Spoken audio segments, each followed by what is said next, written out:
네, 오늘 하나님의 말씀 보도록 하죠. 하나님의 말씀은 누가복음 18장입니다.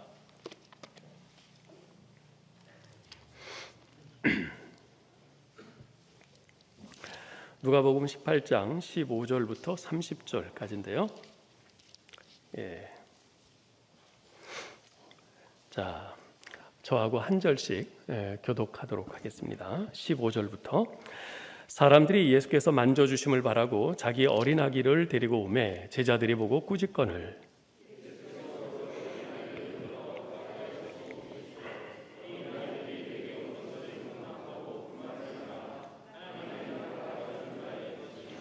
내가 진실로 너희에게 이르노니 누구든지 하나님의 나라를 어린아이와 같이 받아들이지 않는 자는 결단코 거기 들어가지 못하리라 하시리라.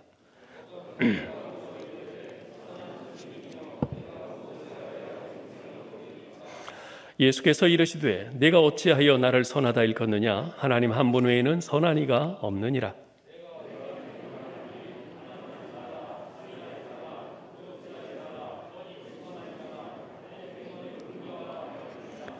여짜오되 이것은 내가 어려서부터 다 지키었나이다.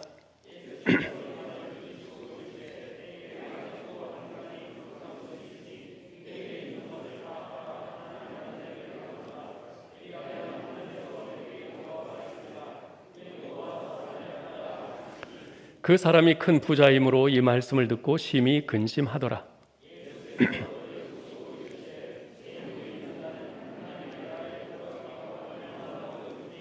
낙타가 바늘기로 들어가는 것이 부자가 하나님의 나라에 들어가는 것보다 쉬우니라 하시니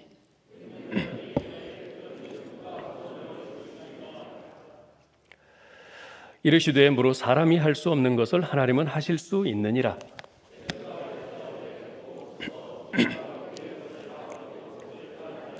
이르시되 내가 진실로 너희에게 이르노니 하나님의 나라를 위하여 집이나 아내나 형제나 부모나 자녀를 버린 자는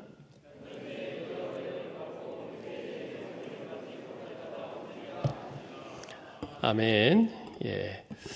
자, 여러분은 천국이 어떤 사람의 것이라고 생각하십니까? 아니, 천국에 받아들여질 만한 사람은 어떤 사람이라고 생각하시나요? 오늘 15절에 보면 이렇게 기록되어 있습니다. 사람들이 예수께서 만져주심을 바라고 자기 어린 아기를 데리고 오매 제자들이 보고 꾸짖거늘. 어떤 사람들이 어린 아기를 데리고 예수님께 나왔습니다. 예수님께서 안수해 주시고 기도해 주시기를 바라서였죠. 근데 그들은 예수님께 가기도 전에 제자들에게 제지를 당했어요. 제자들은 어린 아기를 데리고 온 그들을 꾸짖었습니다. 아마도 제자들에게는 그들이 바쁘신 예수님을 방해하는 거추장스러운 그런 존재들로 비춰졌던 것 같습니다. 그곳에는 예수님의 손길을 필요로 하는 더 많은 어른들이 있었기 때문입니다. 사실 당시 이스라엘 사회는요, 남자와 어른 중심의 사회였습니다. 여자와 아이들은 가정과 사회의 구성원이기는 했지만 남자와 어른만큼 권리를 인정받지는 못했습니다. 여자와 아이들은 무시되기 일쑤였고요, 사회의 구성원으로서 전혀 발언권이 없었죠. 그러나 하나님의 나라는 달랐습니다. 그리고 그 나라의 왕이신 우리 예수님도 다르셨어요. 우리 예수님께서는 병든 사람들, 가난한 사람들, 천한 일을 하는 사람들, 그리고 여자와 어린아이들을 인격적으로 대우하셨습니다. 아니, 예수님께서는 그런 사람들에게 특별히 더 친절하셨어요. 왜냐하면 그들은 더 많은 보살핌을 필요로 하는 사회적인 약자였기 때문입니다. 그러나 제자들은 그 당시의 사회 관습과 가치관에 아주 깊이 물들어 있었죠.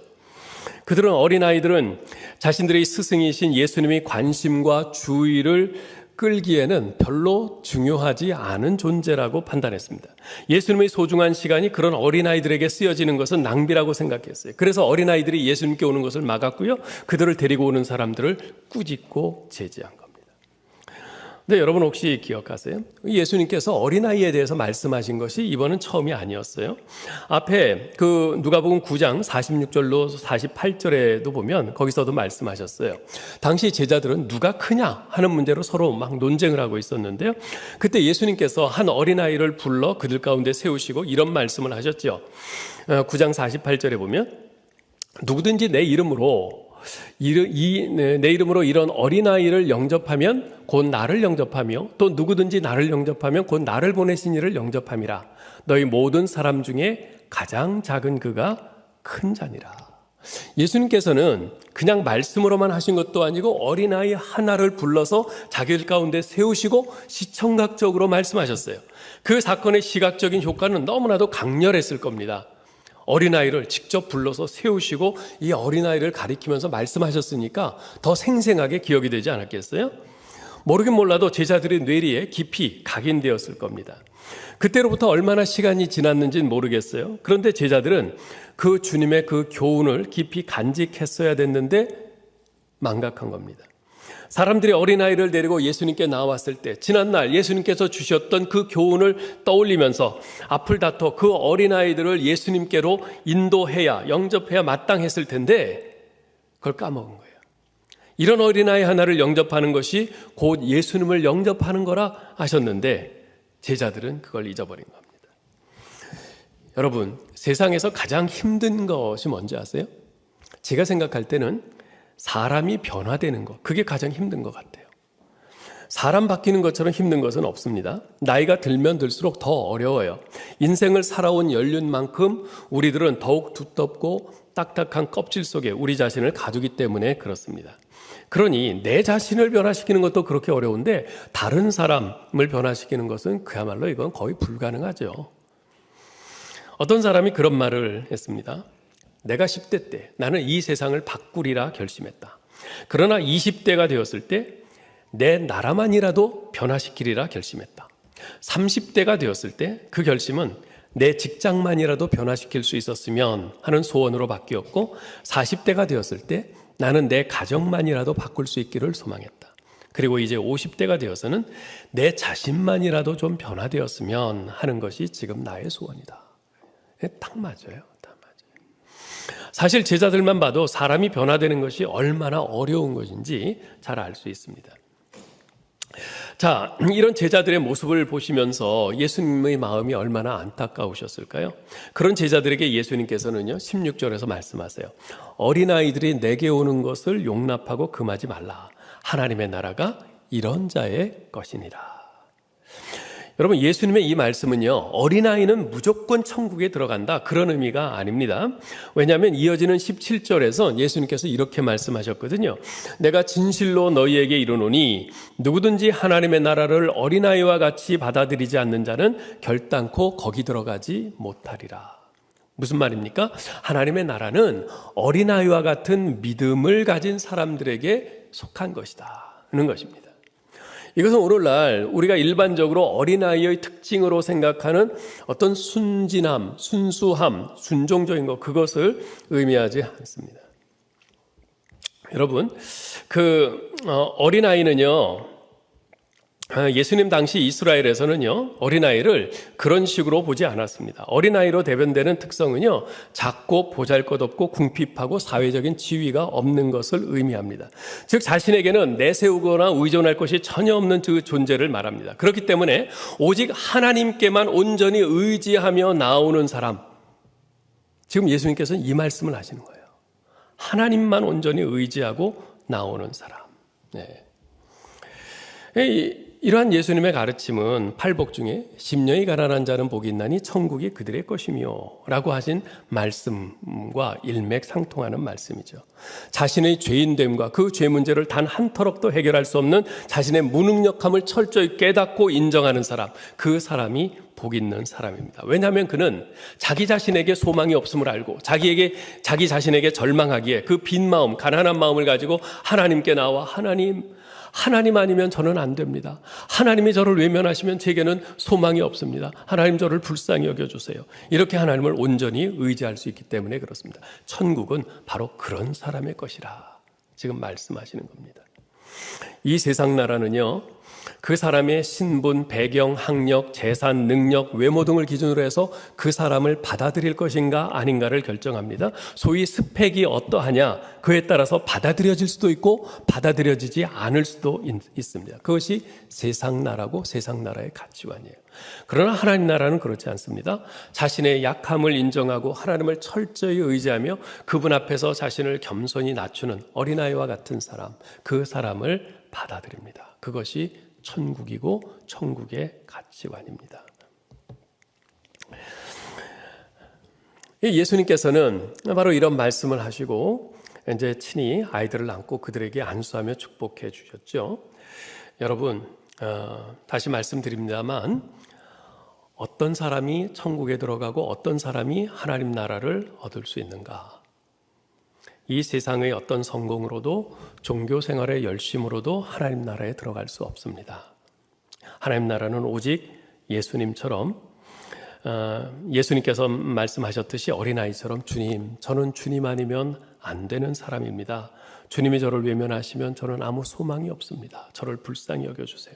이러면서 단순하게 예수님을 믿고 겸손하게 그분을 의지하는 사람들의 것입니다. 어제 이제 세례를 위한 문답이 있었는데요. 이번에 학습 2명, 세례 8명, 유아세례 3명, 입교 3명 등 총 16분이 이 학습 세례식에 참여하게 됐습니다. 이렇게 한 분 한 분 이렇게 문답을 하는데 꼭 이제 우리가 물어보는 것이 있어요. 어떻게 해야 천국에 들어갈 수 있느냐? 어떻게 해야 천국에 들어갈 수 있느냐? 당신이 오늘 죽어서 천국 문 앞에 섰는데 하나님께서는 내가 너를 나의 천국에 들여보내줘야 될 이유가 뭐냐라고 물어보시면 뭐라고 대답할 것인가? 그 질문을 드렸어요. 각 사람의 표현은 조금씩 달랐지만 그것은 예수님 믿으면 구원해 주신다고 하셨으니까, 예수님 믿으면 나를 받아주신다고 하셨으니까 그 대답이 맞습니다. 우리가 뭐 그렇게 대단해서 내가 천국 들어갈 자격이 있겠어요? 우리 자신을 가만 생각해 보면 우리는 그저 죄밖에는 생각이 안 나요. 내가 뭔가를 한 것이 있어서 내세울라 치면 그것을 덮고도 남는 더 큰 죄, 내가 저지른 그 죄들이 생각이 나서 우리는 그 앞에서 기가 죽을 수밖에 없어요. 그게 우리들이죠. 이런 우리가 천국문 앞에 서서 감히 무엇을 내세우면서 주님, 제가 이런 사람인데 저 안 들여보내주세요? 제가 이런 자격이 있는 사람인데 그럴 수 있습니까? 없죠. 이 자리에 오늘 학습, 세례, 유아세례, 입교받는 모든 분들은 바로 이 고백을 가진 분들입니다. 저는 죄인입니다. 제 죄를 생각하면 감히 하나님 나라에 들여보내달라고 말할 수도 없는 죄인이지만, 그러나 우리 주님께서 영접하는 자, 곧 그 이름을 믿는 자들에게는 하나님의 자녀가 되는 권세를 주시겠다 약속하셨으니 하나님의 그 약속을 믿고 감히 하나님께 요청합니다. 주님, 저를 불쌍히 여겨주세요. 저를 하나님 나라 들어가게 해주세요. 이 믿음으로 오늘 이 학습 세례식에 참여하게 되는 겁니다. 우리 사랑하는 이제 성도 여러분, 이제 잠시 후에 우리는 모두 16명의 현재 믿음의 새 식구들을 맞이하게 됩니다. 이것은 하나님께서 우리 교회에 주시는 아주 굉장히 큰 축복이고 말할 수 없는 기쁨입니다. 우리가 함께 이 자리에 증인으로서 참여하는 것이고 또 함께 이 귀한 분들을 우리 믿음의 식구로 이제 받아들이는 것에 대해서 기뻐하고 즐거워하고 감사하는 것입니다. 아무쪼록 오늘 이 세례식을 통해서 이렇게 새로 우리 교회의 식구로 가입이 되는 이분들을 여러분께서 한껏 축복하고 이분들을 위해서 마음으로 간절히 기도해 줄 수 있기를 바랍니다.